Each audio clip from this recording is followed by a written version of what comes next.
ஒருவர் சொன்ன கருத்தை குறித்து நான் ஆதரித்தோ மறுத்தோ பேசுகிற வழக்கம் என்றைக்கும் இல்லை. அவங்க கருத்து, அதை பற்றி நான் கருத்து சொல்றேன்.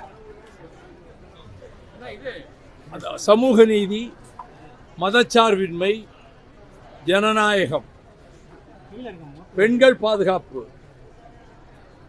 அதை போன்ற தமிழக வாழ்வாதாரங்களை காக்கும் கடமை இவற்றில் இம்மியளவும் பிசகாமல் முதலமைச்சர் பொறுப்பேற்றிருக்கக்கூடிய மாண்புமிகு ஜோசப் விஜய் அவர்கள் ஆட்சியை நடத்த வேண்டும் என்று நான் விரும்புகிறேன்.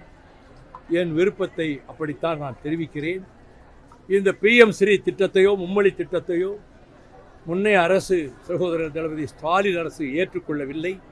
அதே நிலைப்பாட்டைத்தான் இந்த அரசும் பின்பற்றும் என்று நம்புகிறேன், பின்பற்ற வேண்டும் என்று நான் வலியுறுத்துகிறேன்.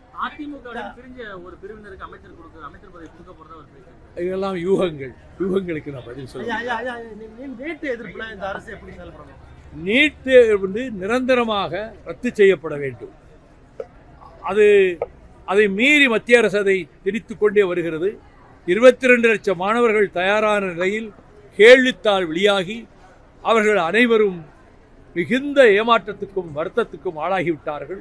இதற்கு பொறுப்பேற்றுக் கொண்டு மத்திய கல்வித்துறை அமைச்சர் தர்மேந்திர பிரதான் ராஜினாமா செய்ய வேண்டும் என்று நான் வலியுறுத்துகிறேன்.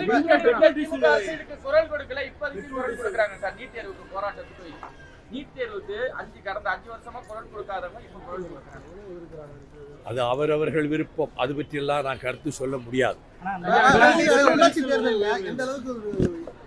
திமுக அணி வெற்றி பெறும். வரலாற்று சிறப்புமிக்க ஆணைமலை செப்பேடு இருக்குல்ல, இந்தியா வரப்போகுது.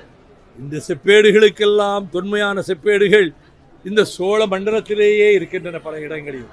அவற்றை கண்டறிந்து ஆய்வு செய்ய வேண்டிய கடமை இந்த துறையைச் சேர்ந்த மத்திய அரசுக்கு உண்டு. இந்த மகளிர் உரிமை தொகை 2500 ரூபாய் தரனால அதை பற்றி எந்த அறிவிப்பு இல்லை.